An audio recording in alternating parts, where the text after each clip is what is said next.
Hello everyone. Welcome back to another commander review for Magic the Gathering. Today, we are talking about a really cool commander. This is Mannichi, the Fevered Dream from the Betrayers of Kamigawa set.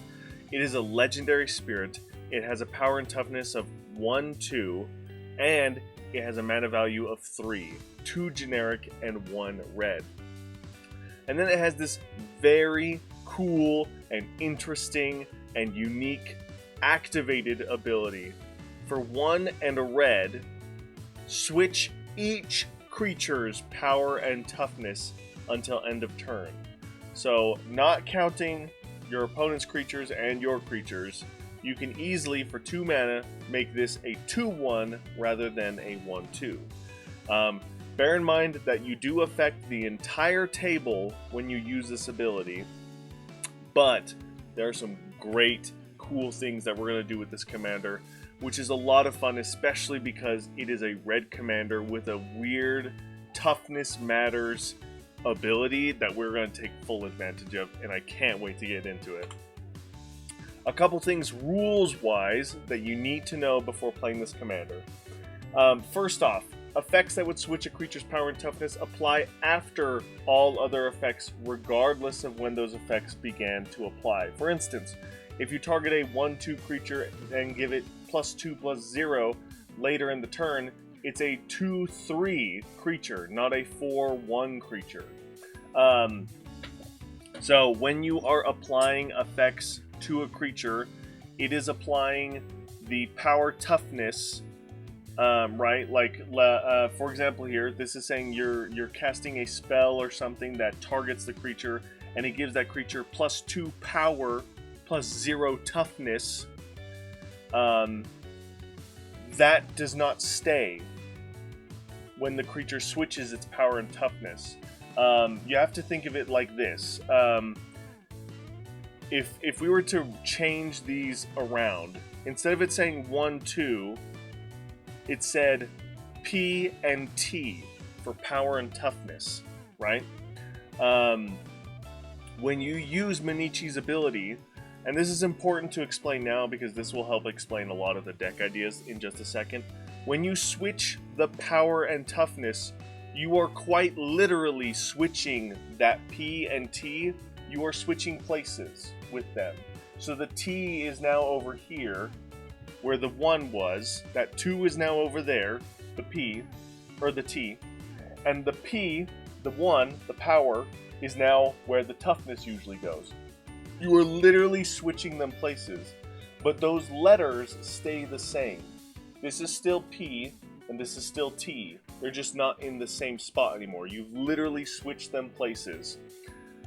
So the power and toughness stay as the same, they just swap places, which is important because when you play spells, like this one that gives +2/+0, you break that down, what it's really saying is this creature gets +2 power and +0 toughness. So again, those letters come into play. Even though it's +2 power, the power is now over here because we switched places. So it always goes to the power. The power is just in a different spot now, which is why it specifies it will become a 2/3, not a 4/1. Because it's a +2/+0, but the positions are switched. It's a really obnoxious way I'm describing it, I'm sure, but I'm a very visual learner, so I'm hoping this helps the visual learners out there. It doesn't matter, like, number-wise, you gotta remember the letters. +2 power, +0 toughness. We switch it with Mannichi's ability. We're literally switching places of the power and toughness. So it's important to remember that, because what we're about to do in our deck reviews is going to explain that. Because, this is the second rule, because damage remains marked on a creature until the damage is removed, as the turn ends, non-lethal damage dealt to a creature may become lethal if you switch its power and toughness during that combat. Again, remember where those letters are. P and T. Woo, we swap them places, right? When it comes to damage, however, damage will always be on this side, because this is usually where toughness is. It's on this half of the power toughness scale. This is the half of the power toughness scale, right? So damage is always marked on that left side, because that's usually where toughness goes.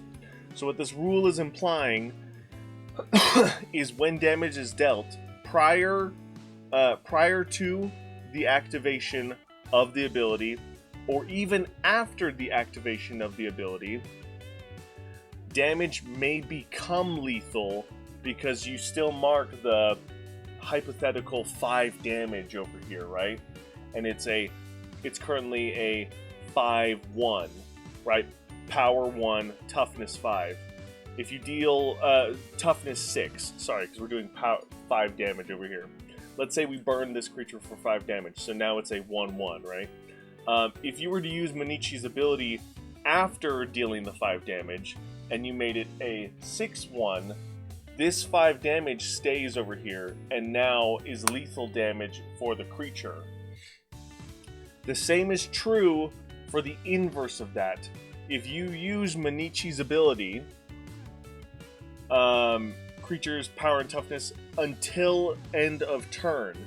So at the beginning of the end step, things are going to go back to the way they were. Which means any damage dealt to that creature when the creature reverts back to itself, and let me know if I'm wrong about this, but I believe this is correct. When that creature at the end of turn reverts back to its normal stats, that 5 damage still could be lethal when it flips back. If you were to flip the power and toughness earlier, let's say it was a 6-1 originally, and you swapped its power and toughness to make it a 1-6, and then it got dealt 5 damage. When it reverts back, it should die from that. Again, let me know in the comments below. Maybe I'm getting my until end of turn stack position incorrect. I'm not exactly sure, but that's what makes sense in my brain. If flipping it in the beginning can cause lethal damage, it should be able to do the same at the end of turn as well. So just bear in mind, lethal damage is always tracked on the left side of the power and toughness block, and it can be used for some cool, tricky shenanigans. And finally, switching a creature's power and toughness twice, or an even number of times, effectively returns the creature to the power and toughness it had before any switches. I'm not sure. I assume there was some confusion about this, but I don't know why this had to be there, because logically that makes sense. If you use the ability once, power toughness, if you use the ability once, you switch it. If you use it again, you switch it, and it's back to where it was. 3rd time, 4th time, 5th time, 6th time. So if you want to do it multiple times to switch it back and forth to get it back to this position, that's fine. But essentially what that's saying is every even number of times you activate this ability in a single turn, it just puts the stats back to where they usually go, is what that's trying to say. But at the end of the day, biggest thing to remember, and I know I've been going a lot on the rules for this commander because it can be a little confusing, is when you switch its power and toughness, you are physically switching the P and the T places, and damage is still tracked over here on this side regardless of what letter, right? Those are the two big things with this commander. So what are we going to do to take advantage of that? Slagworm Armor. Fantastic card. Equipped creature gets +0/+6. Really, really cool card. This is actually one of the first cards that I fell in love with as a Magic player, just because I really loved the art of this card. And giving something +0/+6 seemed super cool to me way back when. Honestly, it still seems cool to me, especially with this commander. And the reason for that is this is a great way to make a great blocker, that with Mannichi's ability can become a great attacker. Because if you attack with a creature with this Slagworm armor equipped to it, and you use Mannichi's ability, it then becomes a 6/0, which is super, super powerful damage, not including the base stats of whatever creature you equipped it to. Which is why I said this is a amazing Toughness Matters commander in mono red, which is really cool. And speaking of crazy mono red shenanigans, unfortunately, this is not a Toughness Matters deck that I'm building for Mannichi.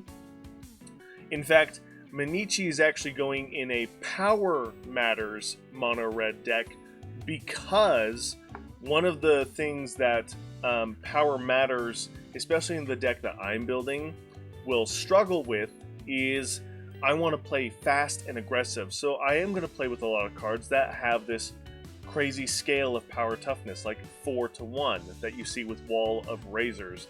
Now, Wall of Razors can't attack, but the deck itself is going to be full of other creatures and stuff that have high power, which means sometimes it will be at the cost of a low toughness.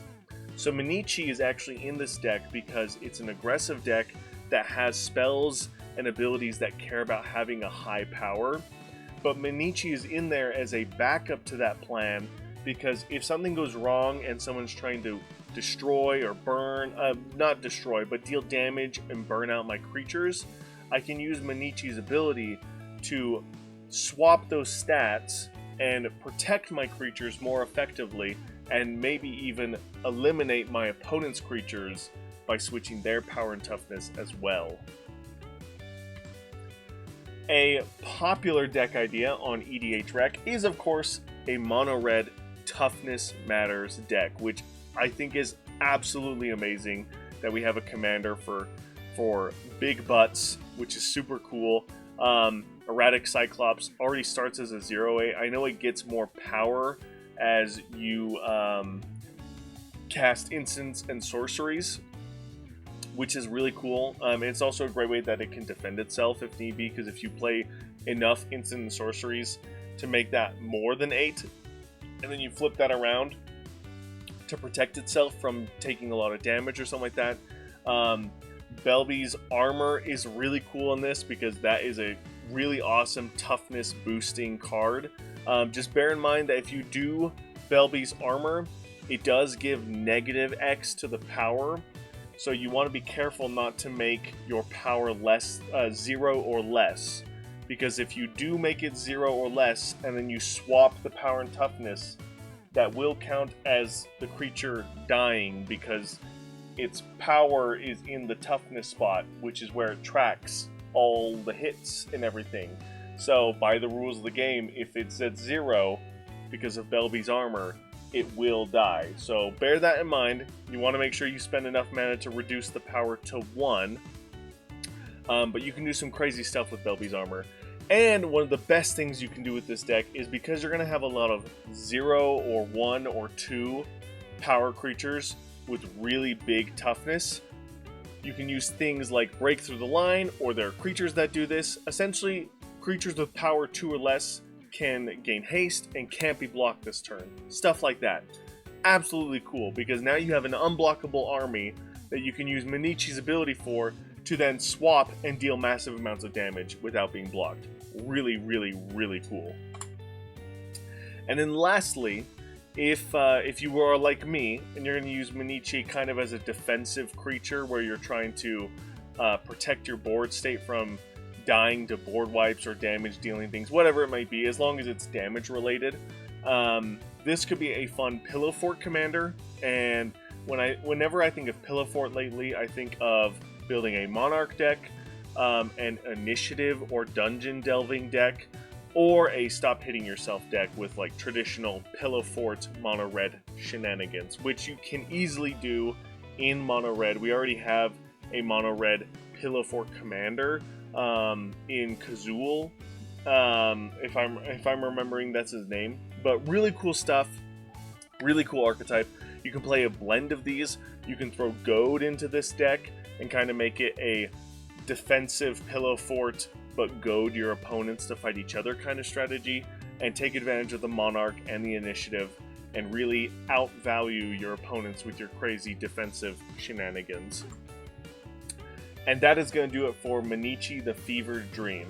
I went a lot in depth on the rules of this commander just because that's kind of the primary purpose of these videos, is to let you know how to play this commander and how to take full advantage of this commander if you want to build around it.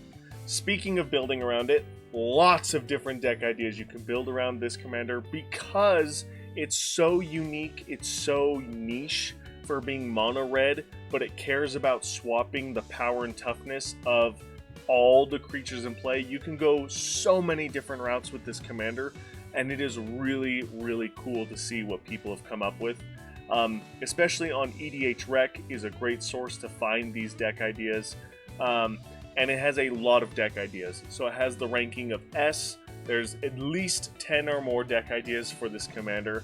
Really cool stuff, and I personally cannot wait to play with this deck. It is really fun. So thank you guys so much for watching. Let me know in the comments below if there's anything I missed or I did not talk about. And thank you guys so much for all your support. As always, I'll see you in the next one. Bye!